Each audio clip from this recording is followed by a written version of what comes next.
ओम नमो भगवते वासुदेवाय नमः। आप सभी का दिन शुभ और मंगलमय हो। आज हम माघ मास का महात्म्य 17वां अध्याय का रसपान करेंगे। ध्यान पूर्वक सुनिएगा। अप्सरा कहने लगी कि हे राक्षस। वह ब्राह्मण कहने लगा कि इंद्र इस प्रकार अपनी अमरावती पुरी को गया।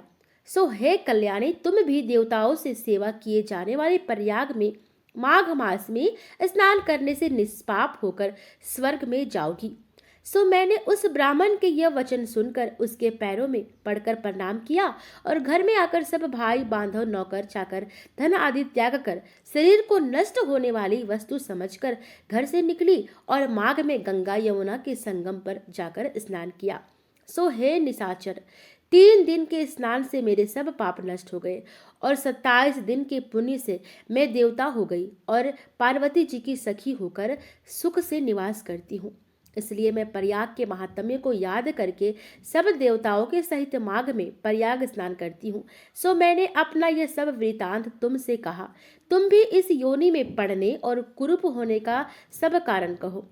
तुम्हारी दाढ़ी और मूछें बहुत बड़ी हो गई हैं और पार्वती की गुफा में वास करते हो।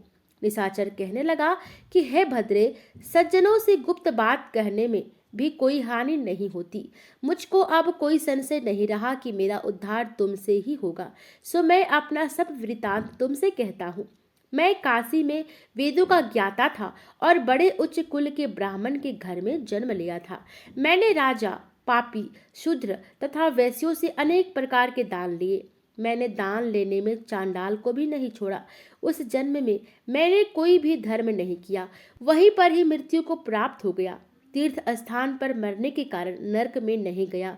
पहले 2 बार गिद्ध योनि में, 3 बार व्याघ्र योनि में, 2 बार सर्प योनि में, 1 बार उल्लू की योनि में और अब 10वीं बार राक्षस हुआ हूँ और सैकड़ों वर्षों से इसी योनि में हूँ।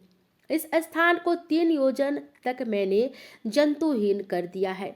बिना अपराध के बहुत से प्राणियों को मैंने नष्ट किया। इस कारण मेरा मन अत्यंत दुखी है। तुम्हारे दर्शन से चित्त में कुछ शांति अवश्य आई है, क्योंकि सज्जनों का संग तुरंत ही सुखदायी होता है। मैंने अपने दुख के कारण आपसे कहे और सज्जन लोग सदैव दूसरे के दुखों से दुखी होते हैं। अब ये बताओ कि इस दुख रूपी समुद्र को कैसे पार कर सकता हूँ। क्या क्षीर सागर हंस को ही दूध देता है, बगुले को नहीं देता? दत्तरा जी कहने लगे कि इस प्रकार उसके वचन सुनकर कांचन मालिनी कहने लगी कि हे राक्षस, मैं अवश्य तुम्हारा कल्याण करूंगी। मैंने दृढ़ प्रतिज्ञा की है कि तुम्हारी मुक्ति के लिए प्रयत्न करूंगी। मैंने बहुत बार प्रयाग में स्नान किया है।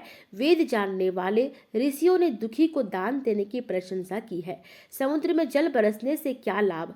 प्रयाग में स्नान करने का 1 बार का फल मैं तुम्हें देती हूँ। उसी से तुमको स्वर्ग की प्राप्ति होगी। उसके फल का अनुभव मैं कर चुकी हूँ। तब उस अप्सरा ने अपने गिरे वस्त्र का जल निचोड़कर जल को हाथ में लेकर माघ स्नान के फल को उस राक्षस को अर्पण किया। उसी समय पुण्य प्राप्त वह राक्षसी शरीर को छोड़कर तेज में सूर्य के सहस देवता रूप हो गया। आकाश में विमान कर चढ़कर अपनी कांति से चारों दिशाओं को प्रकाशित करता हुआ शोभायमान हुआ और कहने लगा कि ईश्वर ही जानता है तुमने कितना उपकार मुझ पर किया है। अब भी कृपया कुछ शिक्षा दो जिससे मैं कभी पाप ना करूं। अब मैं तुम्हारी आज्ञा पाकर स्वर्ग में जाऊंगा। तब कांचन मालिनी ने कहा कि सदैव धर्म की सेवा करो, काम रूपी शत्रु को जीतो, दूसरे के गुण तथा दोषों का वर्णन मत करो, शिव और वासुदेव का पूजन करो, इस देह का मोह मत करो, पत्नी, पुत्र, धन आदि की ममता त्यागो, सत्य बोलो, वैराग्य भाव धारण कर योगी बनो। मैंने तुमसे यह धर्म के लक्षण कहे। अब तुम देवता रूप होकर शीघ्र ही स्वर्ग को जाओ। दत्तराज जी कहने लगे कि इस प्रकार गंधर्वों से शोभित वह राक्षस कांचन मालिनी को नमस्कार करके स्वर्ग को गया और देव कन्याओं ने वहां आकर कांचन मालिनी पर पुष्पों की वर्षा की और प्रेम पूर्वक कहा कि हे भद्रे, तुमने इस राक्षस का उद्धार किया। इस दुष्ट के डर से कोई भी इस वन में प्रवेश नहीं करता था। अब हम निडर होकर विचरेंगे। इस प्रकार कांचन मालिनी उस राक्षस का उद्धार करके प्रेम पूर्वक देव कन्याओं से क्रीड़ा करते हुए शिवलोक को गई। 17वां अध्याय समाप्त हुआ।